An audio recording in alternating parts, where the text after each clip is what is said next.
how to read a pest inspection report, or what is known as a wood-destroying pest and organisms inspection report. This report is about 4 to 5 pages, and it's a standard layout that most pest inspection companies use. So getting right into it, this is page 1 of a report, and you want to just make sure that you look at this area right here where it has the boxes. As you can see, subterranean termites, there is nothing checked here in this box. So that means it's free and clear of any subterranean termites. The next box is dry wood termites, and you can see a box was checked, so therefore that they did have some findings of some dry wood termites. Next box, fungus and dry rot. There's a box check and other findings.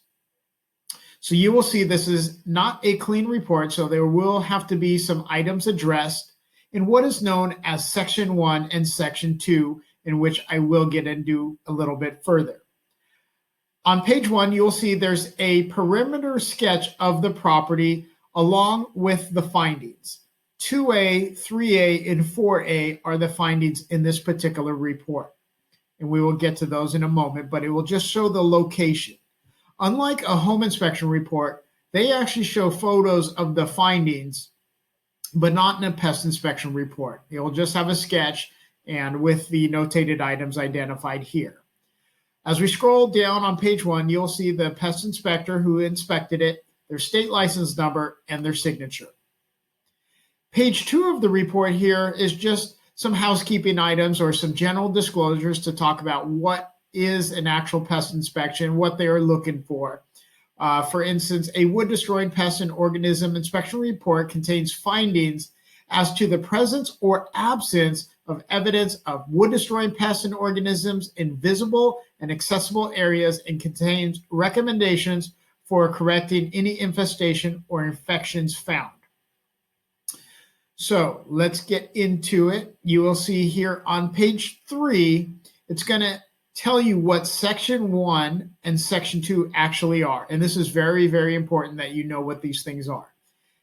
Something that is deemed a Section 1 concern is defined as contains items where there is evidence of active infestation, infection, or conditions that have resulted in or from infestation or infection. A Section 2 item are items that are conditions deemed likely to lead to infestation or infection, but where no visible evidence of such was found. For instance, a leaky toilet, that would be a Section 2 item, because a leaky toilet can have water intrusion that would ultimately end up on some wood, which can create dry rot. So that's an example of a Section 2 item. Keep in mind, for a VA home loan, you will need a free and clear Section 1 termite report, and it is an underwriter's call to see if they would want Section 2 items cured. Whenever they have these findings, they will tell you exactly what they found, what they would recommend to cure it, and usually a price to go along with it.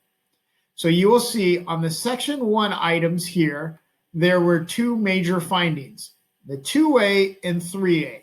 And as you revert back to the first page, you can see 2A and 3A. So it'll show you the exact locations where their findings were.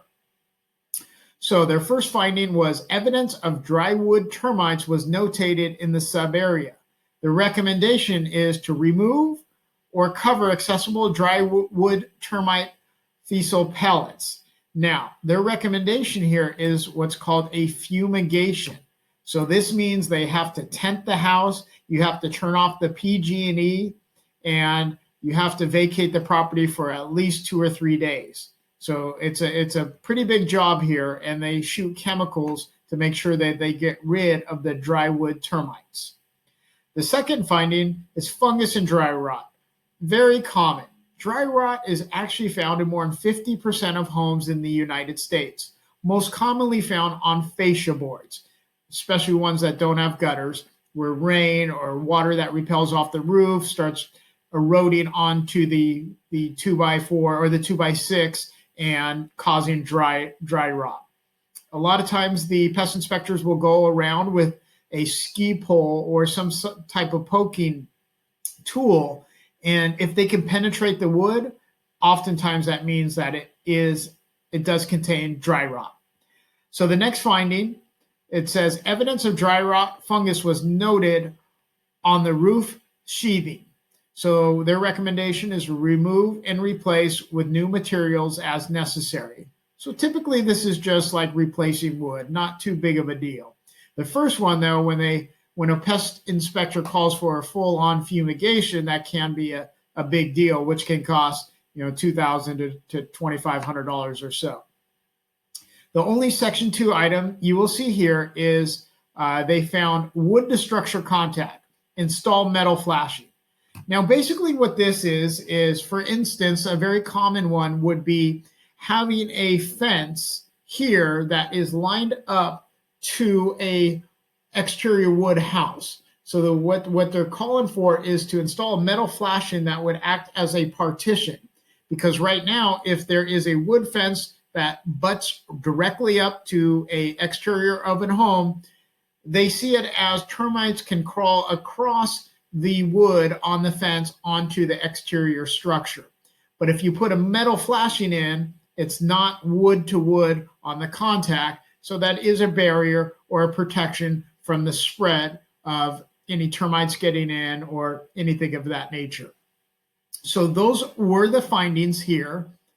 And you will see on the last page, it will show the cost to it.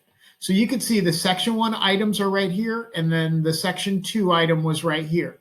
The main one was the fumigation, which would cost $2,350.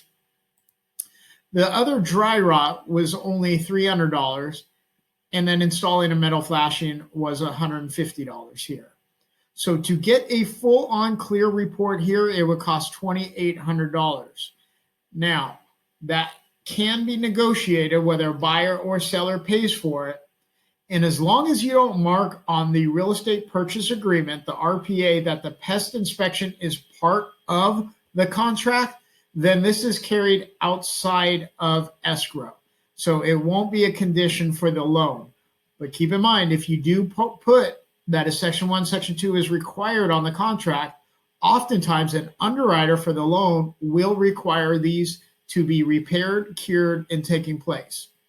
So this is an example of a pest inspection report. The typical price is about $75, and you can hire the pest company to make the repairs, or you can hire someone else to make the repairs, but you would have to call the original inspector back out there to sign off and give you a certification that these items have been taken care of, and it's known as what's called a Section 1 and or Section 2 certification. So I'll drop another video on what that looks like, but this is an example of a pest inspection report, and the main components of a pest inspection report are the Section 1 and Section 2 items. Thank you for tuning in.